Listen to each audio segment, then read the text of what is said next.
Thank you, Bhavna. How many clients in the room? Show of hands. Zara aage aa jana. I'm going to need your help. Come up front. Because the minority of clients, please come up front and occupy the.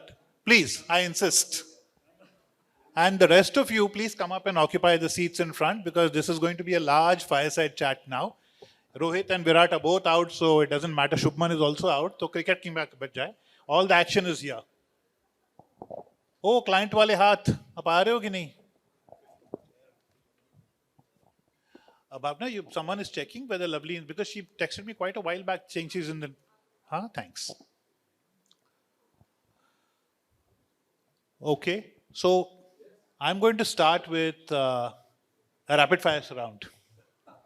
Turn it on its head. Huh? Is there a hamper? Of course there's a hamper. देखा नहीं सबको दे रहे थे. So rapid fire round. We'll start with Vikram. Until Loveleen comes, you're going to play client. Little secret for you guys. Vikram and I have exchanged hats. Once upon a time, Vikram was my client, and I have to confess that a lot that I know about advertising, I learned from Vikram and his colleagues at Procter & Gamble. Almost everything that I know. The only thing I learned before that was writing, which I learned from somebody else. So until Loveleen shows up, आप client. क्योंकि नहीं तो भारी हो जाएगा ना agency वालों का पल्ला. And I can't take sides today. I have to be. So, do you feel mistrusted, agency people? Do you feel the trust is a real issue? Absolutely. Say more. No, absolutely. I think, look, I don't think we have to say it. I think if you look at, if you saw Karthik's presentation, it's a global issue. It's not just India, right? Okay. And I think the way the ecosystem has changed and the way expectations from businesses have changed has just changed the equation. And that has led to, I think, mistrust. Okay. Jai, your take? So same. I think there's a big challenge, I think, for the clients because the way they are looking at agencies, they want the agencies to also look at the top line, and at the same time, they are also accounting the agencies for cost pressures, etc. So it's like, you know, when you have, do you want the agency as a partner or a vendor? And that's the thin line which they keep jumping around. So that's what gets us into problems. Okay. Ankit, as a client, and I'll pause for a second. At a point in my career as a client, I had the opportunity to sign up with a very large media agency. I'm not taking names here. And I was warned by some of my peers in marketing that dekh aisa hai, when you shake your hands, you're going to have to count your fingers. Aisa hai, Ankit? No, I think that's a terrible starting point. No, I don't think trust is the word I would use. I think the word I would actually agree with is expectations. I think it's becoming an increasingly complex world. It has become a complex world. And as we're moving forward, almost speeding forward into this world, all of us are a little unprepared. And in that unpreparedness, there is some gap in terms of expectations that is setting in. So I think that's fundamentally the problem. I don't think trust is the word I would use as. Vikram? No, I would definitely use the word trust. In any good marriage, trust and respect are the two cornerstones of the relationship. Has it eroded over the years? I think it has. If I can go a little deeper, I think at the heart of it are two things. From a client standpoint, there's probably lack of disclosure, smoke screens, those kind of things, which is just making them ask a few questions. And from the standpoint of agencies, they feel there's hypocrisy at the client's end, which is leading to say something, do another. Okay, I think I see Loveleen in the room. Is that? Yep. Thank you, Loveleen. You've come in time to answer the first question. And Vikram had to bat as a client as well in your absence. So we were just asking everyone and asking you to wear the client hat for a minute right now and say, is trust a real issue with agencies? Do you feel always with media agencies or occasionally with media agencies, or have you felt, or you don't definitely because your agency relationship is fantastic, but your peers, do they feel a sense of mistrust with their agencies and why? So, because I was on the advertising side for 18 years, it's a slightly difficult question to answer honestly. But of course, there is a big trust deficit.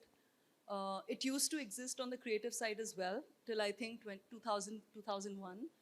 And I'm sure a lot of you know, for example, IPG very famously in the year 2000 got auditors to audit its books and came out very openly to all clients saying we're returning a few $1 million to you because these were not earned honestly. And from now on, the general manager of the office will get sacked personally if transparency is not maintained, right? So I think that was watershed for the creative side. On the creative side, one still feels maybe on the production side these issues exist. But on the media side, I think the problem exists. It's a very deep problem. It's a very well understood problem. And thank you for discussing it. It's a rarely discussed problem. Okay, thanks for that. Finally, someone's spelling it out like Vikram, and so thank you for that. What I'm going to do now is to say, turn it on its head and say, media agency folks, do you feel clients are transparent with you? Clients are accusing you of a lack of transparency? Or do clients also not tell you what their real budgets are? Do they not tell you exactly what their objectives are? And do you also feel like a mushroom? They keep you in the dark and feed you a lot of bullshit? And that also is part of the problem? Let's start with the RFP, right? I thought it used to stand for read for pleasure, but I think it's read for pain now.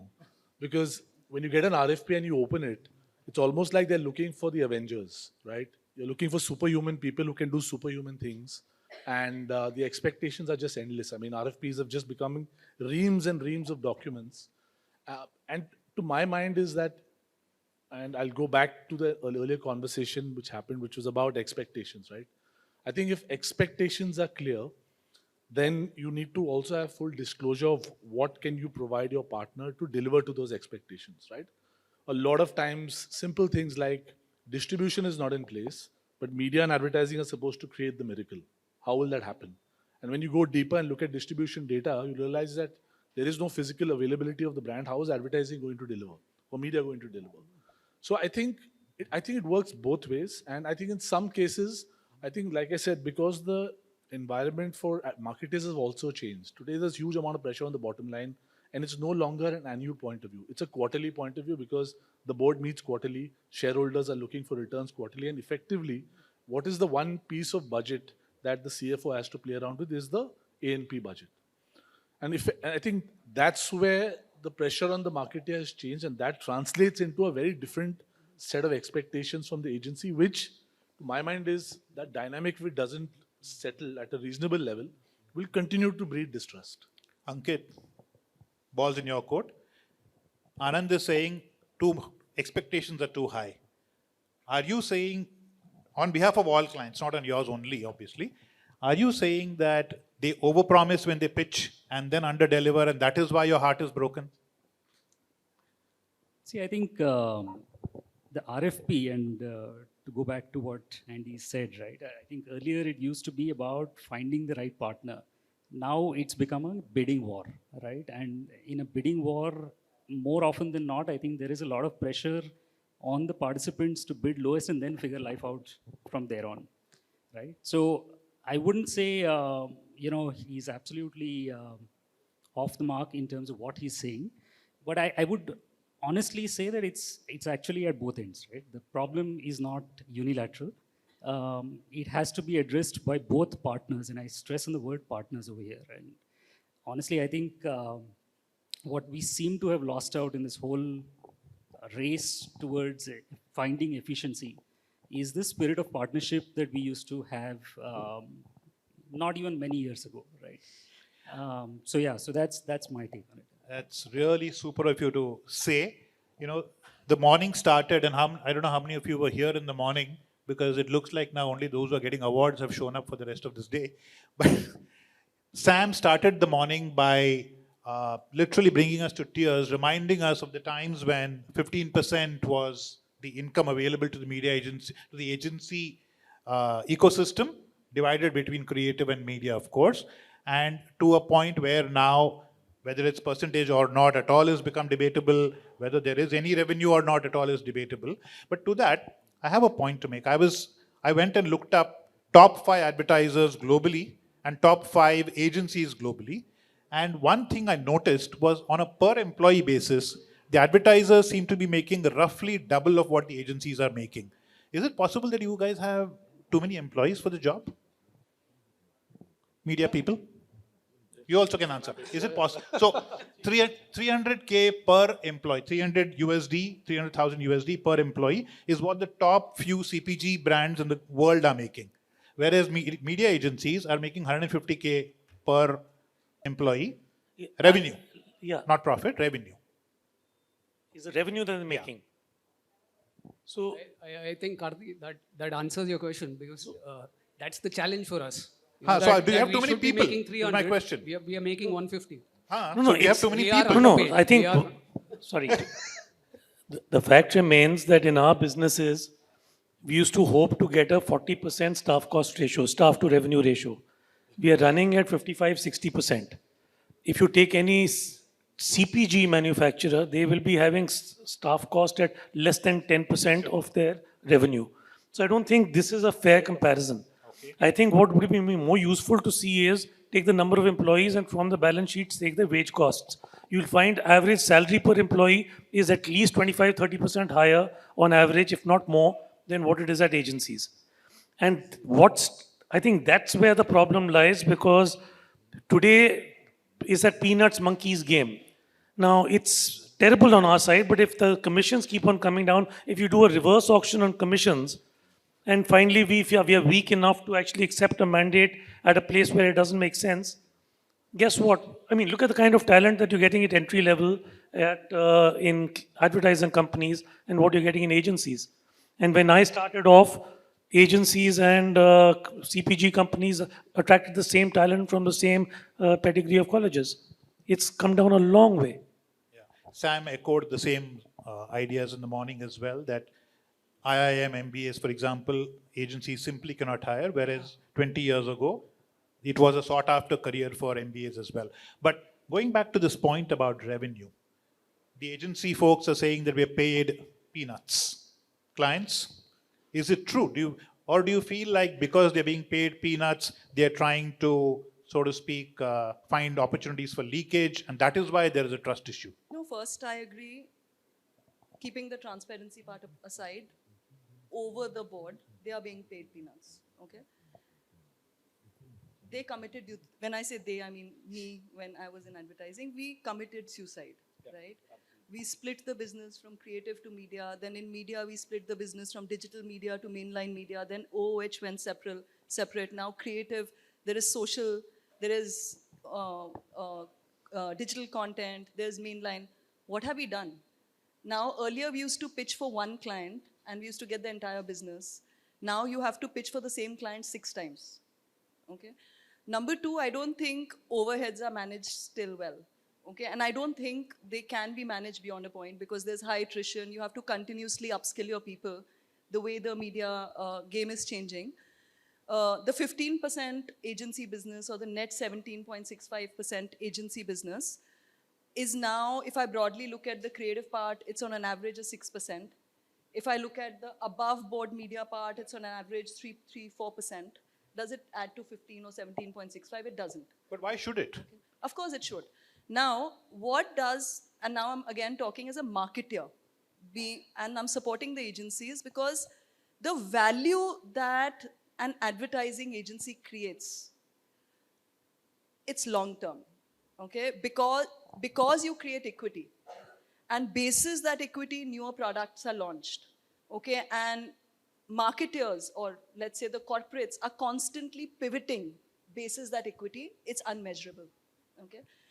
20 years ago, I think corporates understood that, respected that, and were happy to pay for that.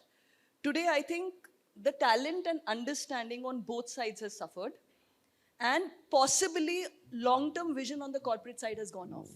So there was a time in advertising when we used to get a brief, we could easily see where this corporate is going 5 years from now. Today, we can't even see where we are going 5 months from now, right? So because long-term planning has gone, long-term budgeting has gone, the sense of equity has gone, that these guys actually build equity for me, right? And I don't think digital has done any favor because programmatic and constantly trying to attribute something to the penny you've spent. So it's for the industry, both sides. And when I say industry, I really mean the senior people. And I've had this conversation when I was on the agency side also. How many meaningful people are there, actually? On the advertising side, 8 people. On the corporate side, 15 people. Why don't 25 people get into a room and solve for this? So they've tried, no? I don't They've- think so. The ISA has just put out a note asking asking the agencies to conform to a template, and that So did you template get of contracts. did you get all 10 people from No, agencies forget that. in the same Forget that. room? The ISA has put that out. Last year, I believe at Cannes, 70 independent agencies got together and wrote up a template of their commitment to clients. Of course, the template is nowhere available on the internet. So, and the poor independent agencies, not the big names on this stage and in this room, none of them were involved apparently. So, we all think and we all agree, we all seem to agree that it's just a bunch of folks who should get into the room and be brutally honest with each other and say, boss, itne mein itna hi milega, nahi to let's talk real money and let's be paid fairly, right? See, Let's Karthi, pass if the I ball can back just- to them and Okay, we'll so come back. I think simple. Does media and advertising contribute to sales? Of course it does. Otherwise, brands would not be spending money on media and advertising. Perfect. So if 10 years back you were able to pay the agency X, 10 years hence you're willing to pay them 25% of X, what does that mean? It means that what they do does drive your business. What they do does drive revenue for you.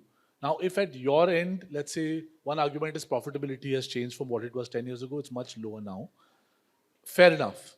But if you say that you said now, our agencies overstaffed, right? Now, the truth is, why is our business so dependent on people? Is yes, I think to a large extent as an industry, we have not invested in enough of automation. We need to agree. I think that is our fallacy. Two, as an industry, we've not held our own for many years.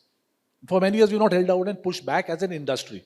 I'm hoping that will happen now because if it doesn't, we are seeing a watershed moment in advertising. Thomson, a brand which was a phenomenal advertising brand, got shut down 2 weeks ago. To my mind, that's a massive signal telling you that if you don't do this, if you don't do something significantly disruptive in the media ecosystem, as media agencies, we're going to see something very similar happening very, very soon. Who will lose? Will media agencies lose? Yes, okay. So 25,000 employees in media agencies, another 25,000 in the ecosystem. But eventually, the quality of talent and the inability to service clients is going to affect their businesses as well. So, to my mind, I don't think it's about ISA putting out a note or IDBF putting out a note. I think something really needs to be done because we're seeing it happening into the advertising agency ecosystem. If we don't do something in media, I think it'll happen to us sooner than later. And effectively, everybody, all stakeholders will get affected. Okay, let's take Loveleen's challenge up. What should we do? You're saying get into a room and do what? Propose and then we'll ask the others to respond. I think she's raised a very important point. And according to me, what's happening at the client's ecosystem is that earlier it was all governed by the marketing teams. Now you have finance, procurement, all getting into the game. And currently the ball is more towards procurement. I think the marketing guys need to stand up and also demand their KPIs. Currently, like all the pitches are being governed by procurement, so it is all leading to pricing. They are meeting their KPIs. And that is where this whole transparency and pricing and everything, commercial issues are in play. I think what needs to happen is that the marketing guys need to stand up and demand for their KPIs to be accountable. Currently, that is like the weightage is extremely low on that. Once that becomes equitable, I think that whole trust, that whole connect, everything will start happening. Right now, it's very transactional. Ankit, why is procurement in the bloody picture? Don't you love these people enough to say, "Main sambhal lunga inko"? So let me take a step back actually. I think if I had to answer that, Jay, I think it's more a chicken and egg story, right? Why is it that procurement doesn't come in when we are working with consulting partners, right? And what is it that our teams, and I say our teams because we have to own them together, are unable to deliver to our brand teams, to our boardrooms? And why is it that therefore marketing is not able to stand up to you and has allowed procurement to come in? I think these are questions that we need to ask ourselves, right? Because again, it's linked to, and which is why I said it's chicken and egg. It is the quality of talent, right? Is our talent creating so much value that you can't live without their point of view? Today, I think more or less, unfortunately, we've gone down a road where we're seeing agency partners more as execution partners and not as strategic partners who will walk into the boardroom and create the corporate strategy for the next 5 years. I think that is missing, right? And somewhere we have to pick up the Okay, ball. I think I'm just building completely of what Jay and Ankit have said. Look, if you have to put our money where our mouth is in terms of taking marketing investments as an investment to grow brands rather than to save money, I mean, it seems obvious, right? But then why are we not doing it? Now, somewhere along the picture, it requires the walking the talk has to start with a client, i.e., a strong marketing manager or a marketing director. And I'm now remembering my client days when procurement, finance, everything, those pressures were coming. And, you know, it was coming in the creative side. You will not work with, they were trying to make production of ad films a function of who's delivering the film the cheapest. Now we said you can't, that's not the way to measure creativity or creative talent. And at that point in time, some of us in marketing just put our foot down. It's, if anybody, and the pressures were intense, but we said, go take a walk. Now people, I don't think in marketing organizations are saying, go take a walk. I am going to do this. I used to get so much support earlier from some strong marketing guys. Right now, they're all buckling under the pressure of CFO and procurement. That has got to be on them. That said, the second part of what Ankit has said, then we have to come good. If we come across and don't add value and don't provide any, if we're just doers and not thinkers, then of course it's going to come back to bite us. But the initiative has to be taken from the client. We can't do that. No, you're spot on And then about the question that. is goes back to the two of Yeah. you. Would you guys tell your marketing people that your voice is stronger than the CFO or the procurement guy?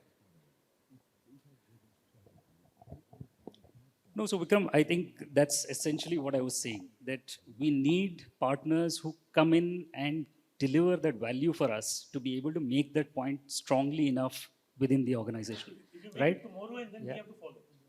That's why chicken and egg, right? So I have a submission here, and this is the only submission I will make. In the role of moderator, I shouldn't be. I think your industry, our industry, the advertising industry, has a positioning problem. This morning, Sam said it. The CMO, ex-CMO of RBS Bank said it just, I think, 2 months ago. Why McKinsey is able to waltz in, offer roughly some version of what you guys do, and waltz out with a few crores, and procurement is never even in the damn room, is because of a positioning problem that they have solved, you guys have not solved. You have rendered yourself what he's asking for, no strategic input. You have and Loveleen spoke about it as well.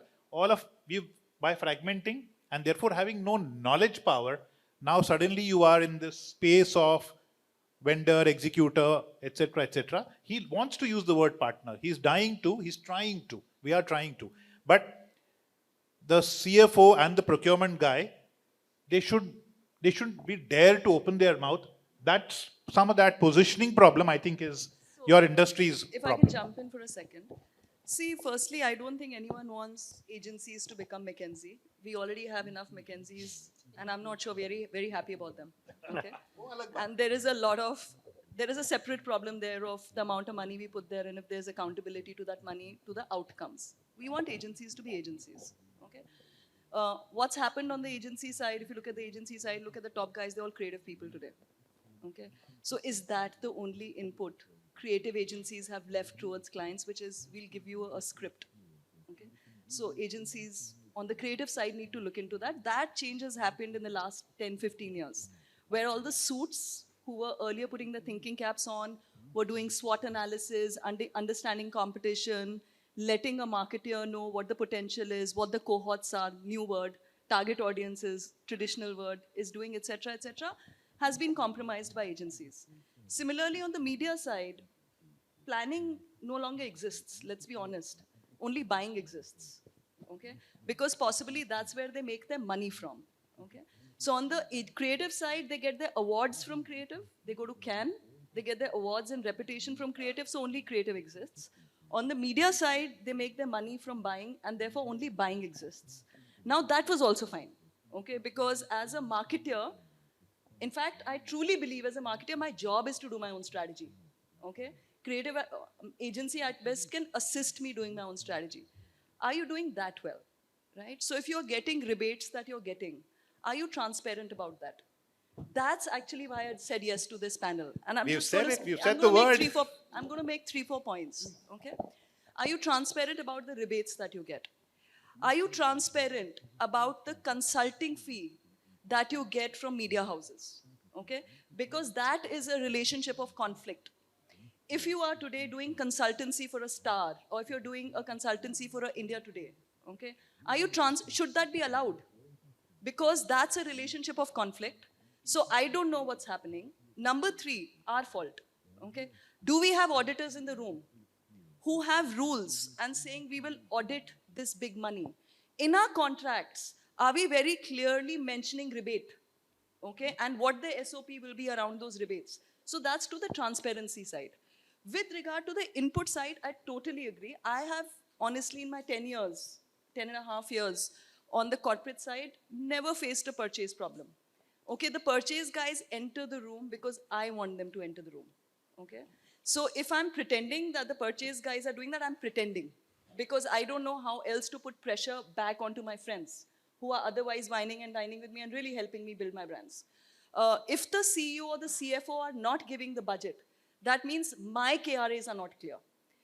I've not really ever had a problem and I have a lot of esteemed colleagues who've not had a problem explaining to the CEO or the CFO that if this is the business outcome, this is the money that you should get, COVIDs of the world aside.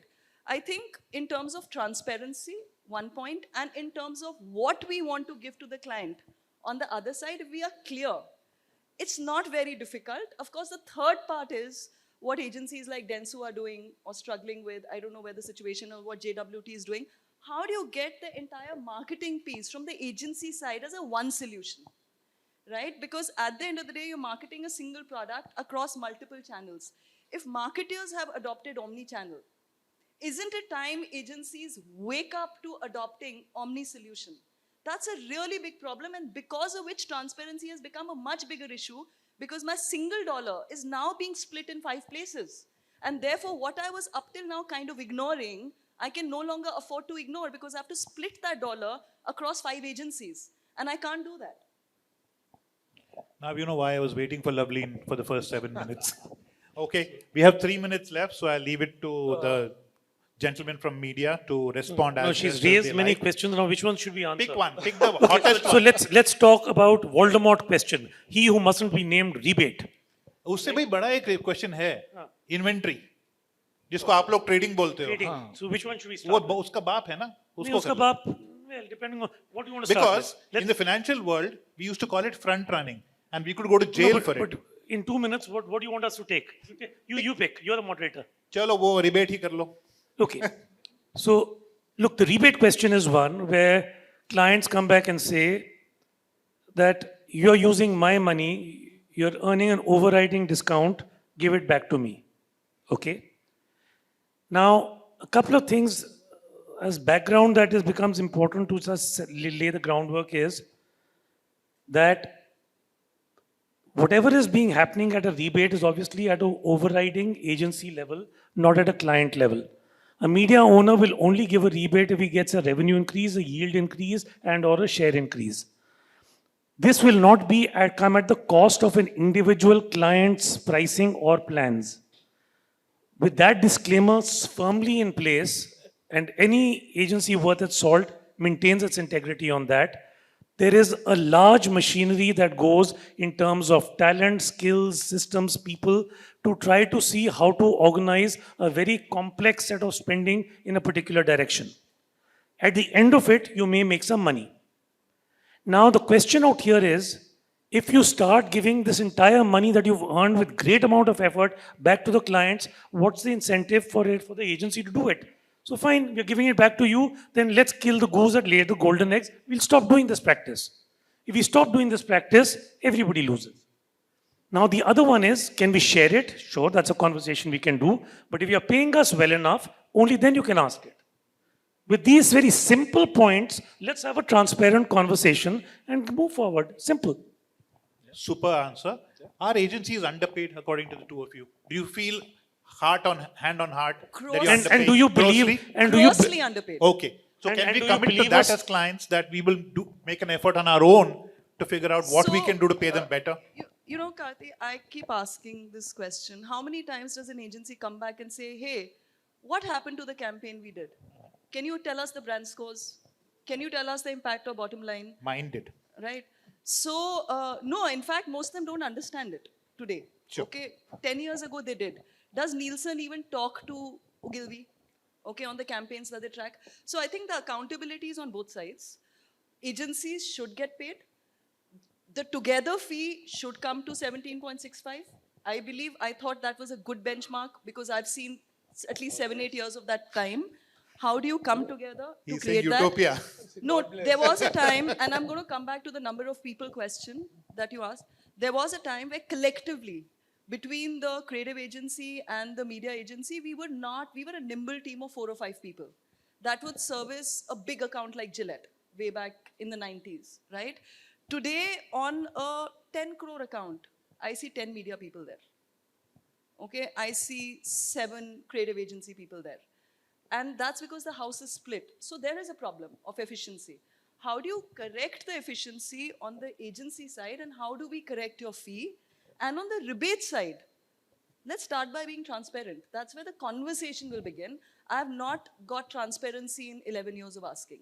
Okay. So this panel, I think, is saying we are ready to be transparent if we clients are ready to pay them better. The point of fairness is, I think, baat ki baat, but we have to pay better. And Is that okay? come clean. Anand wants to say something and Jay wants to say something. Look, Yeah. I think Completely the point you made, Loveleen, is about, do you need new skills in the room? 100%. I think we all agreed in the last 5 sessions that marketing, consumer change, marketing has changed, you need more skills. Do we want to hire a data analyst? Do I want to hire a technologist? Do I want to hire an AI specialist? Of course I want to hire. Of course I know my clients need it, and of course I don't want to lag behind opportunities that take. That's now, the truth is this, upskilling is a fantastic word to use. It's not, and it's not simple. I wish just sending people to an upgrade course would make data scientists. It doesn't, right? So the truth is that if remuneration doesn't move back to, I mean, like you said 17.6, so I love that, but if it moves back to at least a reasonable amount where, do we not want to hire great talent? Of course we want to hire great talent. I mean, I don't think the industry is led by people who don't see that need. Of course that need exists. And do we want to bring all your needs under one roof? Of course we want to do that. But the truth is that with the remuneration model you have today, your P&L does not allow it at all. And I think it has to start with, okay, we will pay you this, but then as a client, these are my expectations from you. So set expectations, but remuneration should be in line with expectations. So Make it count. no, I think, like we've just discussed that. First of all, I want to say is that I think the trust has been broken. We need to rebuild that. We need to, get together and sort of do that. Remuneration is playing a very important role. We are not getting paid. We are finding other ways to make money and all that. So I think the starting point of what she rightly said, and she's been on both sides, is the remuneration. Once that comes in place, everything else is going to follow, according to me. Fantastic. We're going to call it a day because our time's up. Is that okay? Oh, wonderful. Thank you. All right. I have no questions left now. Say whatever you want. No, so if I can just answer that. See, again, let's not make it a chicken and egg situation, because then there's no reason why this panel is successful. Okay, and we are still ending at a chicken and egg situation. Ideas. My point is, if you guys are genuinely feeling that all kinds of talent needs to be in one room, you don't need to hire talent. It exists in some sister concern of yours, some brother concern of yours. After all, you guys all IPGs, WPPs of the world. If within one group, we can't find 5 people who can get into a room and service an account, I think that's the starting, and I'm saying that as a ex-advertiser, right? Like we talk about silos on the corporate side. There are big silos on the advertising side. Media people are not happy to talk to creative people. Creative people are not happy to talk to digital people within, on the same floor, okay? In some agencies where it's still not completely broken. So I think once you, and where do you start? Start with a single client. Okay, I had a fantastic client in Marico way back when I used to head McCann Bombay, who did not question our remuneration. Okay, and they gave us 2.5 years to fix things. And because we honestly tried to fix things, they did get fixed. And we ran their digital campaign way back in 2011, when we didn't have a single digital person within the organization.